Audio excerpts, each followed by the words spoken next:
teaching, an honored profession rooted from the very existence of mankind, the precursor to every great advancement in our species. Although our status in society has been predominantly unpretentious, we are keenly aware of the underestimated power and unrecognized complexity of our work. Most of us go to work every day, developing lesson plans, grading papers, and standing in front of classes full of children, much the same as our predecessors of the past, hoping each day to infuse young minds with the knowledge and skills that will allow them to be competitive, productive members of society. And yet something has happened in our culture that has caught us off guard and leaves us questioning the very nature of what we do and its effectiveness.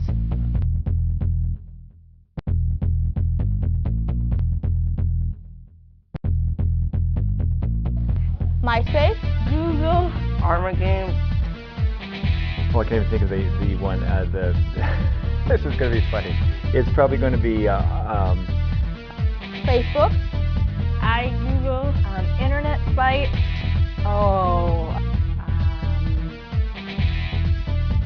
Twitter, GDGT, Make Magazine, Speedtest.net, Bing. And I try to find new lesson plans. I'll go on to Google. Is it Wikipedia? Email address, websites. World of Warcraft is a great addicting game. YouTube, Netflix, Hulu. Dupre, Ali, Miniclip, Paxton, Hot Topic, Twitter, AIM, Bing, Gmail, Yahoo, and Skype. RyanWong.com. I don't think they know what RyanWong.com is, so. But I think that I'm more advanced than my parents with computers because they don't know the latest technology and they haven't been working with them. As we struggle to catch up with technology in the classroom, we find ourselves in the position of the followers rather than the leaders. Well, as far as technology goes, I almost feel anymore that the kids are more advanced than I am because they've grown up with it. And I'm an older person that didn't have the computer and that technology at my disposal growing up. So to me, it's like I'm a step late compared to what the kids know. My teachers, in fourth grade and fifth grade, I always helped my teachers with their computers. That's why I founded the Tech Guys, which is a company that helps fix people's computers. I think I'm way better than my mom online because my mom only uses the internet to look at her email, but I use like many other different websites. It's just I find them navigating the computer so much faster than I ever would. And when I say that, I'm speaking from students and also my own children. They are way more tech savvy than I am. I keep running into things that don't make sense to me, where one time I do something and it works, and the next time I do the very same thing and it doesn't work. So that's been a challenge for me. I was afraid that if I hit something, I would mess everything up. So I was a little more hesitant to explore, but now I'm starting to realize it's not such a scary thing. And if I mess up, I hit the back button or whatever that thing is. So I'm getting better with technology, but my kids are light years ahead of me. I still find that it's frustrating. I spend a lot of time. I see the young kids, some of my grandkids that are so quick in doing things, and if I'm not careful, one of my real big challenges is I can suck up, I guess it's a common complaint, a lot of time just even simply checking my emails and then trying to forward stuff and not always sure about how to send attachments. I get frustrated with myself when I hit a stumbling block, and I'll yell out Danny, and he knows right away by my tone that it's a computer problem, and he's always willing to help me. But his big thing is he claims that I could get a lot more knowledgeable with it if I would just take the time to play with it and explore and just mess around.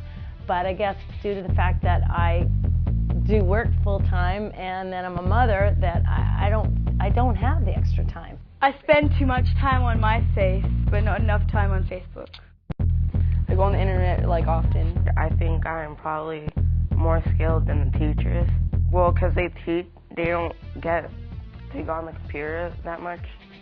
I'm feeling comfortable teaching math without having computers as being a big component. They have access to computers in places other than my class, so I'm comfortable with doing what I'm doing.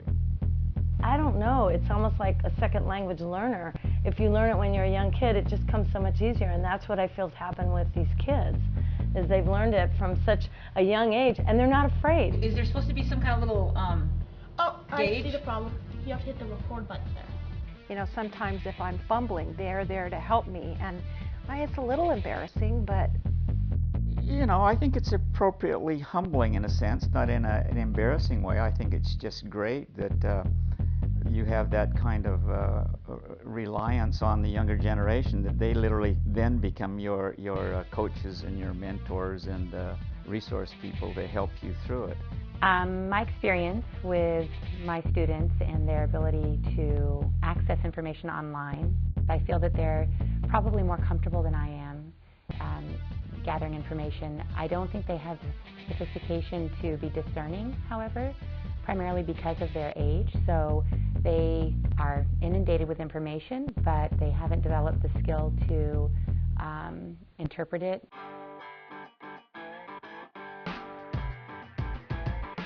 But my math skills on MySpace and Facebook are pretty good. Well, in comparison to my parents, I believe that I am a computer god.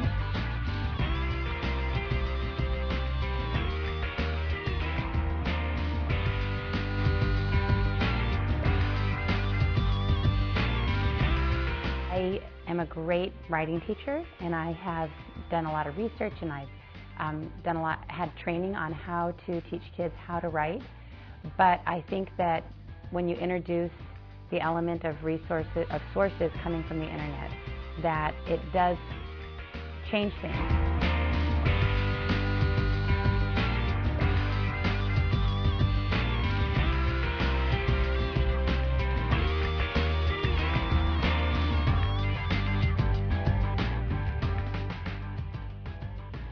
Although this paradigm shift is awkward and unfamiliar and presents its own set of challenges, perhaps it is propelling us into a new role in the classroom.